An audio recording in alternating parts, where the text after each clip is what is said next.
He reached the top of the world, so why didn't he make it back? Morning light over the Himalaya.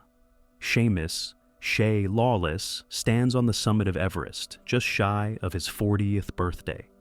A husband, a dad, an assistant professor who spends his days teaching machines to learn, and his nights training his own body to suffer.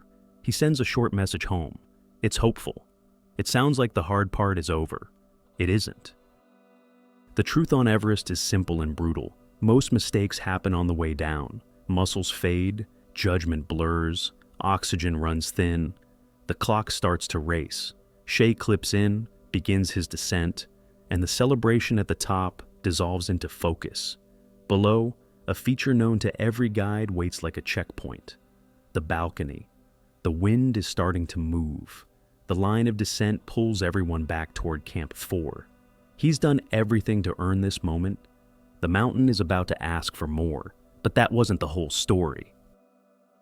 The balcony sits above 8,300 meters. It's a sliver of snow and blue ice where climbers pause, adjust gear, and reset for the final push or the long return.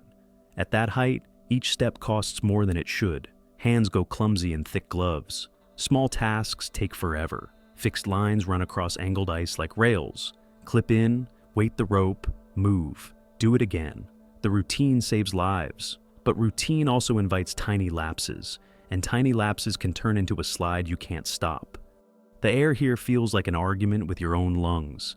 Every movement has a price. You don't waste words, you don't waste time. Teams move in a quiet rhythm. Breathe, step, anchor. The balcony is also where descending traffic meets those still pushing up. It's not chaos, but it's tight. Everyone is tired. Everyone is trying to move efficiently. Guides watch their climbers with a hawk's stare. This is where decisions shrink from, "What's the plan?" to "Where is my carabiner?" The difference between safe and exposed is a single motion. A gust hits. Nothing wild, not yet. Just a warning. Snow skitters along the surface and vanishes. Radios crackle. The team keeps moving down toward Camp 4. It feels like the worst is behind them. It isn't. And what happened next would shock everyone. On blue ice, even a clean step can skate. According to the team leader, the moment came fast. On the descent near the balcony at about 8,300 meters, he briefly unclipped to handle a quick task. A sudden gust hit. His footing went on hard blue ice, and he was pulled into a rapid slide of roughly 200 meters toward Camp 4. Teammates described it as a freak accident that happened in seconds, with no margin to recover at that altitude. Witness accounts speak in short phrases because that's how memory behaves under stress. Unclipped. Gust. Slide. A drop of around 200 meters above Camp 4 is not a stumble you walk away from. The description that stuck was freak accident. No drama added. No extra story layered on top. Just a small break in the chain at the worst possible place and time. Silence after a shout feels colder than any wind. Teams scan the slope, then the fall line. Radios call for help. Climbers look at each other with the same question in their eyes. How fast can a rescue move at this altitude? The answer is never fast enough. You're racing thin air, freezing temperatures, fatigue, and terrain that hates helicopters and resents people. The celebration on the summit is now a memory. Everything turns to search, coordination, and time, and the clock is merciless up here. Down below, phones light up. Family and friends hear the first reports and brace for details. On the mountain, guides weigh risk against chance. In the city, logistics teams check aircraft, pilots, and windows. In homes across Ireland, messages begin to spread. What can we do? How do we help?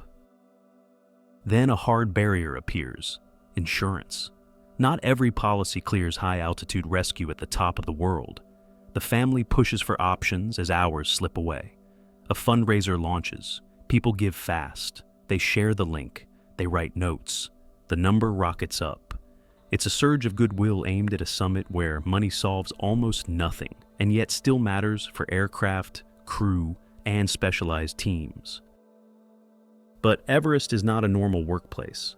Helicopters don't just hover at 8,300 meters and pluck people from ice. Weather opens and shuts like a trap. Pilots fight physics and safety rules. Crews balance risk for many, not one. Every plan needs a window. Every window is short. For a brief moment, it looks like a real operation might take shape.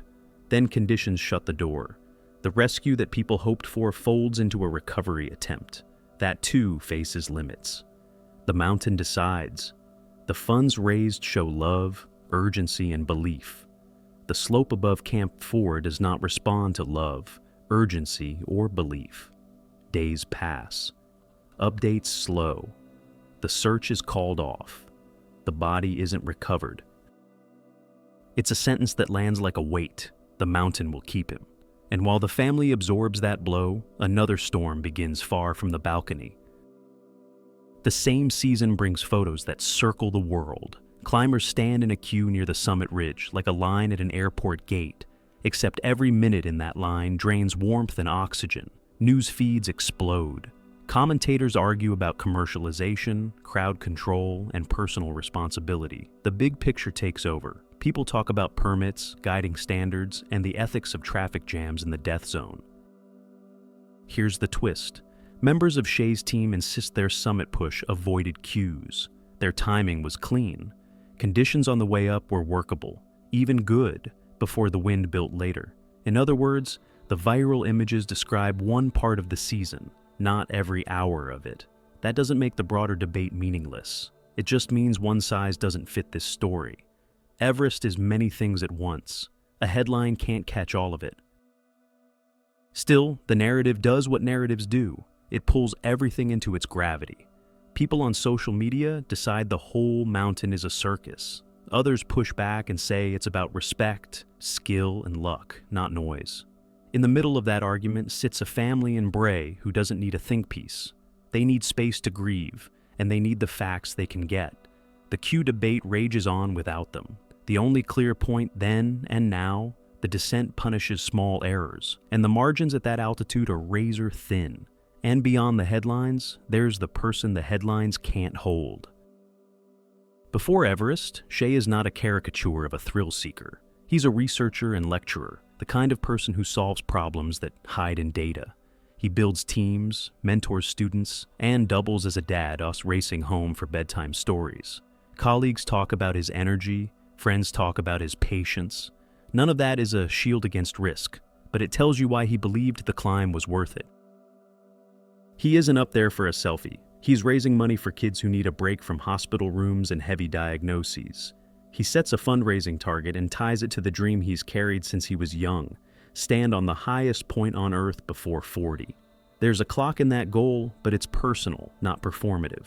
He trains through Irish rain and gray mornings. He builds a base of grit and discipline because that's who he is.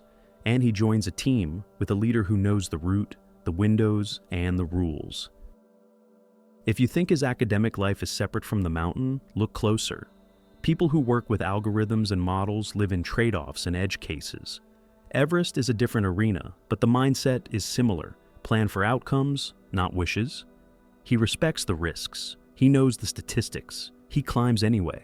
That's not recklessness. That's a choice made with eyes open, grounded in preparation, and a cause bigger than an ego feed. It doesn't make the ending easier. It does make the story fuller. And when the worst happened, a community answered. Back home, people gather. They tell stories that don't need dramatic music. Students share what they learned from him. Teammates share quiet details from long training days. Family and friends talk about a man who kept promises, who took calls, who showed up. The memorials are simple and human. There's grief and there's pride. Both can live in the same room. Some questions won't settle. Could the wind shift have been forecast in a way that changed the timing? Were procedures around unclipping clear enough, strict enough, or just misjudged in a moment of fatigue? Is there a safer way to manage tasks at the balcony under rising gusts? People who've been there argue both sides. Guides refine their playbooks, climbers study case notes. None of that rewrites what happened. It does honor the idea that lessons matter. The season's larger debate keeps rolling. Permits, queue control, guide ratios, oxygen strategies. Those are important, but they're not the core of this video. The core is smaller and closer. One person who reached the highest point and still didn't make it home. That's the truth of big mountains. The summit is not the finish line. The descent tests everything: planning, teamwork, humility, and luck. A tiny crack in the chain can become the whole story. So, what do we take from this? Ambition isn't the villain. Everest isn't a cartoon. It's a place where margins are thin and respect is non-negotiable. Shay's climb held a promise to his younger self, and a purpose for others. He stood where very few ever will. The tragedy is not that he tried.